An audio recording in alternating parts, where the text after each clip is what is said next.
Variety show, comic, math.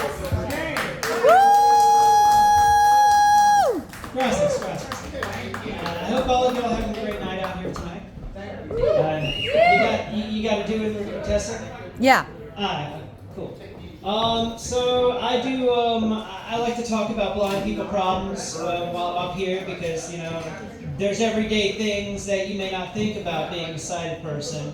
That is a blind people problem, and I like to come up with some one-liners. So I've been thinking all this past week, and I came up with one this morning while I was eating my ham and cheese sandwich, and I was like, "Oh, blind people problem, automatic updates on your cell phone. You think it's annoying finding the new locations of the buttons, and you can see." So I'm gonna roll up on rolling real quick and talk about something I learned. I finished this book called Alchamized, and if y'all don't know what Alchamized is, wow.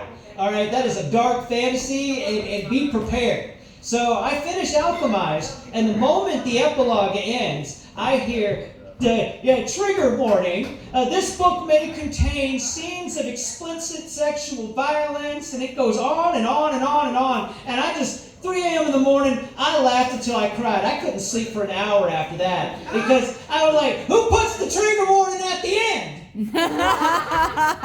Like, it's too late, man. They done drown. Maybe you should have put this shit at the beginning.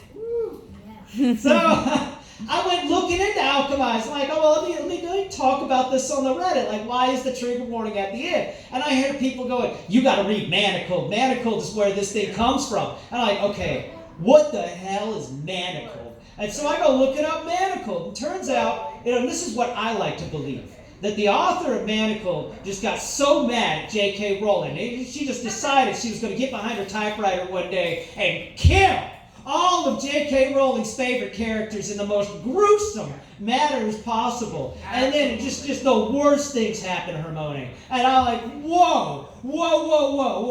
Alchemized was pretty dark, but this is like Abyss levels darkness. And I like, if y'all want to read something that just destroys that stuff. Voldemort wins and all sorts of crazy stuff goes down. And I was like, wow, what a rabbit hole I went down at 3 in the morning on a Saturday night.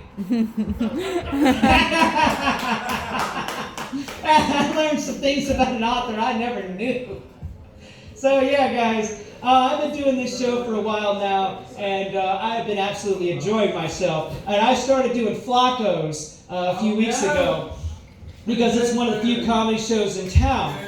And I first night at Flacco's, somebody gets up on stage and they start saying some racist stuff. They start saying some nasty things. And I'm sitting there going, ooh, I want to say something, but I don't know if this is like the laboratory 1982, so I'm just going to bite my tongue until I understand the society of this new bar. Because you don't want to be that guy that kind of interrupts the flow of everything. So you want to just kind of listen in and figure out how the crowd's reacted. And I decided I'm just going to take my merry self outside because I'm quitting cigarettes and I'm having a hard time of it, but I don't carry them on me.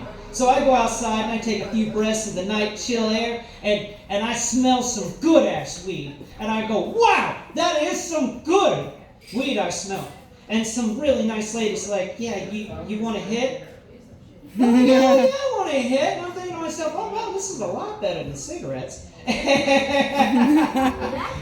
they're like, what are you doing out here? I'm like, well, there's just this racist-ass mofo on stage right now, and I'm chilling out here, getting over it. And they're like, oh, well, what are you doing here tonight? And I said, I'm doing comedy. And like, oh, well, we'll go in there and support you, and we'll say some stuff to that guy.